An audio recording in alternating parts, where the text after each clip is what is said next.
Welcome back to Sports, everyone. I'm Jeff Friedman. The first weekend of Big Sky Conference basketball is in the books, which means these things are going to be very slippery. For the first time ever, a Montana team is being represented. The Minnesota Vikings and Adrian Peterson right on that field. But for now, this is Bobcat country. Welcome back to another episode of Learn Some Football from the sports arena this time. Big Sky is one of a handful of resorts in the country that offer ziplining during the winter. Coach Rob Ash confirmed with me this afternoon that defensive end Brad Smith, the sophomore from Belgrade, will be out of this game. Levi said today, you can't necessarily win the race in stage 5. Right. You can definitely lose it. So you got to be on your game, and they did that today. They maintained their 2.5-minute lead.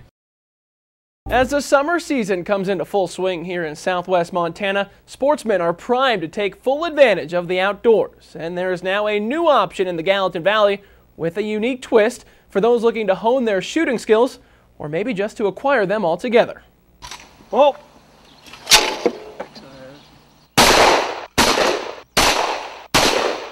Doc Bradford has one heck of a backyard. There you go.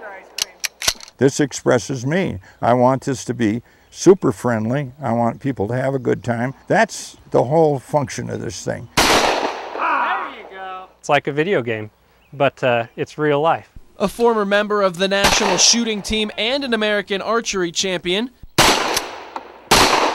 the 75-year-old Bradford and his assistant, Brandon Weir, have transformed the land behind Doc's Bozeman home into a premier sporting clay shooting destination. You start out with one machine and one stand, and then you shoot that and you say, you know, if I had 2 machines, I could have 2 stands. And pretty soon, you know, it's like, you know, like watermelons in a truck. You know, you keep getting a bigger truck.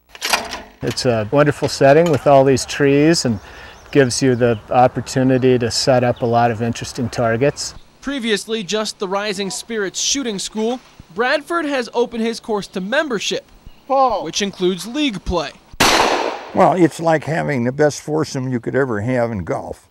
I just think that it's just made people a lot more friendly. You know, we get a league out here of 5 guys that have never met each other before, and when they get done with a round, they're all good friends. Both Bradford and Weir are certified instructors and course setters. As you're pulled up like this, you should see that clay pigeon just floating right there, okay? And they say imparting their passion to others is the best part of the whole thing. You know, you see them accomplish the things that they're looking to do, and you know, you see them just light up, and they love it, and I love seeing people do that. Cool. Now, a perfect score on one of the compressed ranges in Bradford's backyard is 25 out of 25. Nobody has ever gotten through without missing a shot. What's up? Happy Friday, everyone. Time for sports. I'm Jeff Friedman. It was a big night at the Fieldhouse for Bobcat basketball. Not 1, but 2 home games and a doubleheader. The men opened up conference play against one of the Big Sky frontrunners this year, undefeated Northern Colorado. The second year in a row, league play starts early for Marquise Navarre and the Cats. Early on, Eric Rush would feed the ball to Keese, and he knocks down the 3. A career high in points tonight for the senior point guard. He led the team with 22. And then Will Bynum in transition splits the D and goes right at his man off the glass for 2. MSU up by 1. Navarre had a big night. How about this play? The no-look dish to Great Falls native Bobby Howard, who lays it in for 2. Fantastic feed, Cats by 3. And then Eric Rush going off the dribble, up and under. A solid performance from MSU tonight. They give UNC their first loss of the year and start Big Sky play with a huge win. In the Montana boxing world, one fighter from Bozeman has jumped to the forefront of competition in just a short amount of time. And she, yes, she, is doing it against the odds. In a sport dominated by men, Amy Sowers is jabbing, crossing, and slipping her way past the typical underdog role. I now understand why there's very few women that do it, because you train so hard for so long, and then you get 1 or 2 fights, and it's really hard to stay like mentally ready. Despite the potential setbacks, Amy's coach says she doesn't let it affect her work ethic or desire. Amy is probably the most dedicated of anybody that I've ever trained in boxing, period, bar none. Amy has been boxing for just over 2 years now, and her rise from local amateur to national prominence has been quite remarkable. I can't get upset about losing to somebody who's, been doing it their whole life. Currently the state and regional champion, Amy travels great distances for almost all of her fights because there is no one locally that can compete with her.